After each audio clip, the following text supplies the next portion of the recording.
네, 또 시장에서 주요히 관심을 받고 있는 이슈에 대한 전략을 챙겨보는 시간입니다. 오늘 함께 하실 분 모셨어요. 글로벌 모니터 안근모 편집장 자리하셨습니다. 어서 오십시오. 안녕하십니까. 네, 처음으로 인사드리겠습니다.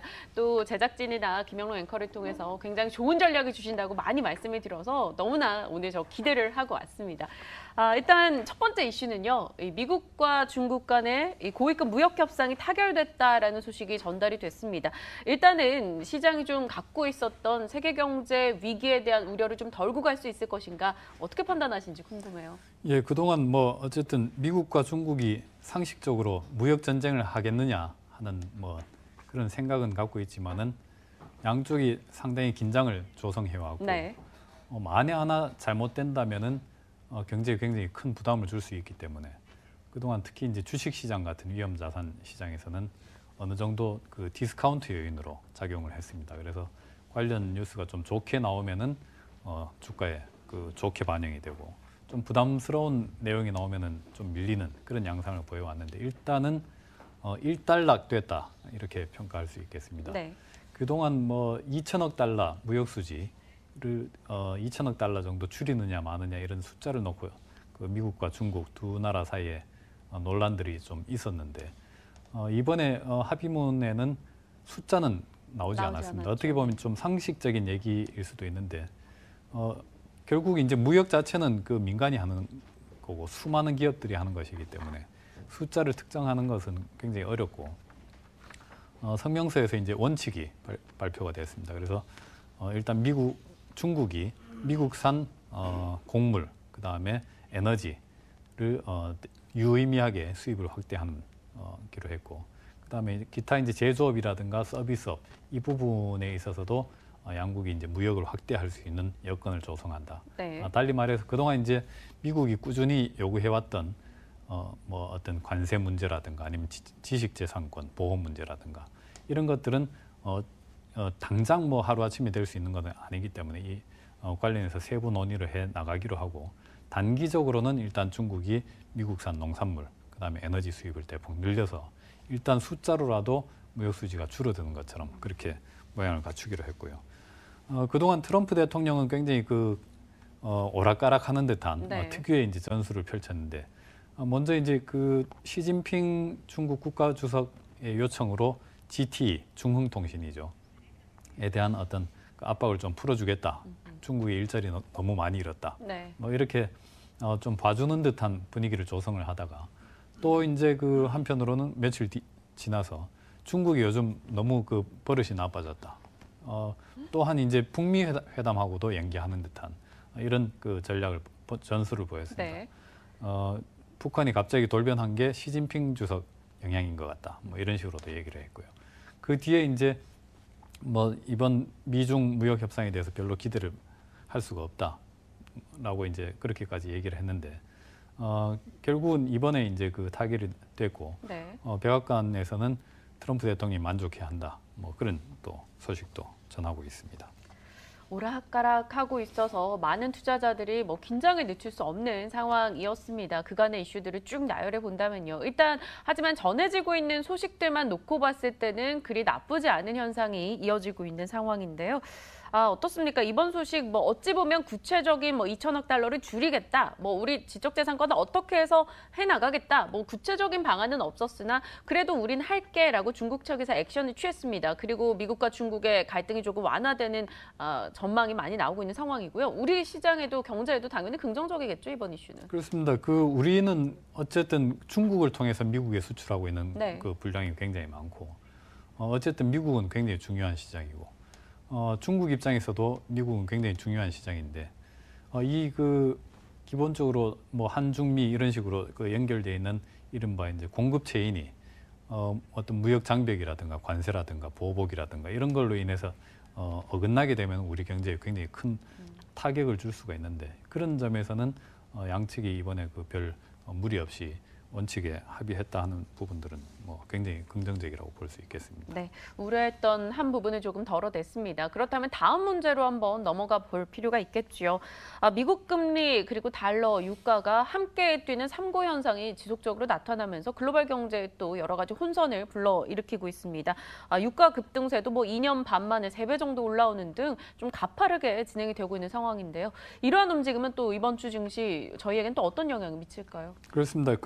일단 어떤 이슈라는 측면에서는 미중 무역 협상이 계속 관심을 끌었지만은 펀더멘탈이라는 관점에서 볼 때는 말씀하셨듯이 이제 삼고 현상. 네.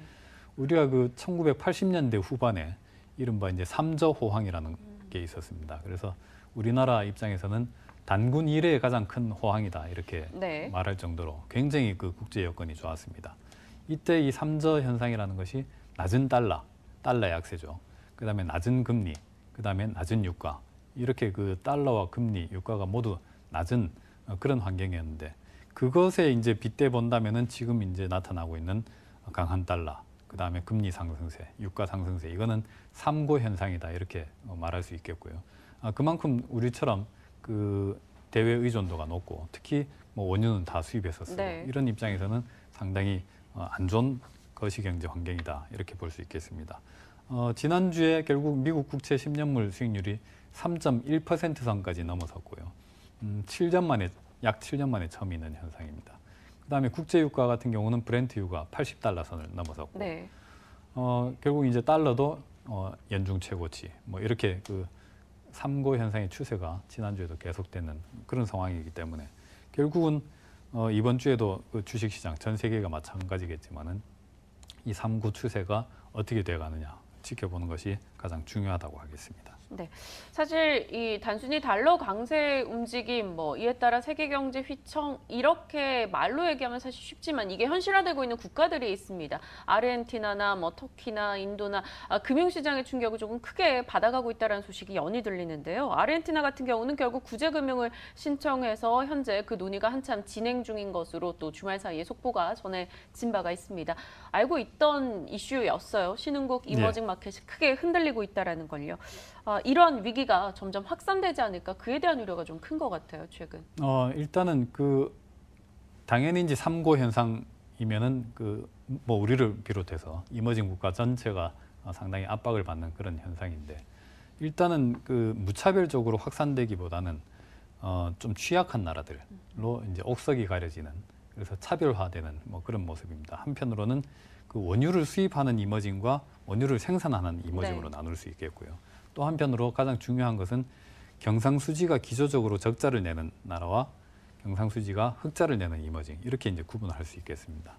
우리나라 같은 경우는 반반입니다. 원유를 수입해서 쓰지만은 경상수지가 기조적으로 흑자를 내고 있고요. 외환보유액이 충분하고 그렇지만은 아르헨티나 같은 경우는 터키와 마찬가지로 경상수지 적자가 계속 확대되어 왔는 만성적인 경상수지 적자인데다 그 적자 수준이 확대되어 왔는 그런 나라이기 때문에 지금 위기의 최전선에 있다 그렇게 할 수 있겠습니다.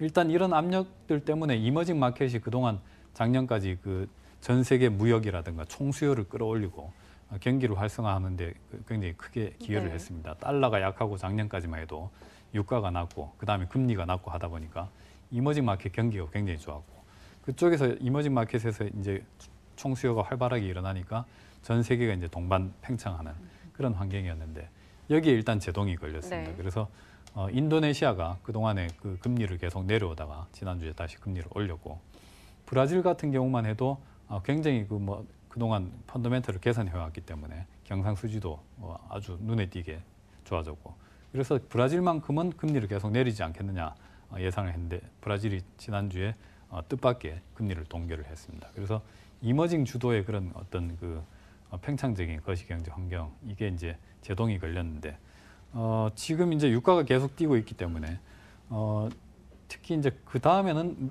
누가 문제가 생기겠느냐, 누가 어려움을 겪겠느냐. 뭐 위기는 아니지만은 좀 더 이제 긴축을 한다든가 조심 몸을 사리는 국가가 되겠는가 하는 쪽으로 이제 꼽힌 것이 또 인도가 있습니다. 인도가 그동안 이제 유가가 계속 올라오는 배경으로는 한편으로는 이제 감산이 있었고 또 한편으로는 앞서 말씀드렸듯이 이제 이머징에서 수요가 굉장히 잘 살아서 원유를 많이 썼는데 그 그걸 주도했던 나라가 인도였습니다. 그래서 인도가 일단 원유를 많이 의존해왔던 나라고 경상수지 적자국이었는데 이번에 좀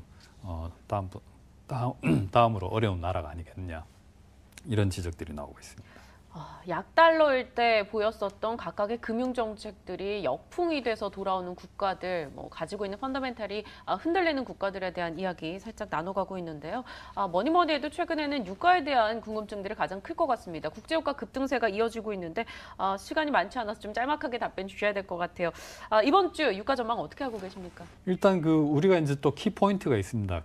달러 강세 속에 유가가 계속 올라가는 이게 굉장히 이례적인 현상이라고도 네. 볼 수 있는데 이게 왜 이례적인가 하면은 달러가 강세인 때에는 인도 같은 나라가 이제 이머징 마켓이 원유를 과거처럼 많이 쓸 수가 없습니다. 유가도 비싸고 달러도 비싸기 때문에 수입해 쓰는 입장에서 보면은 이중으로 비싼 거죠. 네. 그래서 이런 환경에서는 사우디도 이런 고유가 정책을 계속 하기 어려운 상황이고 시장 자체도 이렇게 되면은 이머징 수요가 위축될 것이다 하는 또 펀더멘탈 원유 수급에 대한 전망이 또 바뀔 수 있기 때문에 이게 이제 지난주 후반부터 좀 시장에서도 약간 드러나는 모습인데 금리도 마찬가지고요. 3고 현상이라는 것이 지속 가능한 것이냐라고 봤을 때는 적어도 한번 쉬어가더라도 어떤 기술적인 한계를 맞고 있는 게 아닌가 그런 관점에서 이번 주에 한번 주시해 보는 게 바람직할 것 같습니다. 네. 모두 3고 현상이 이어지기에는 분명 부담스러운 요소들이 많습니다. 이번 주엔 또 어떤 흐름을 보일 것인가 잘 점검해 볼 필요가 있을 것 같네요. 또 세계에서 관심을 갖고 있는 각 이슈, 글로벌 이슈에 대해서 전략 나눠봤습니다. 글로벌 모니터 안근모 편집장님 함께했네요. 말씀 고맙습니다. 감사합니다.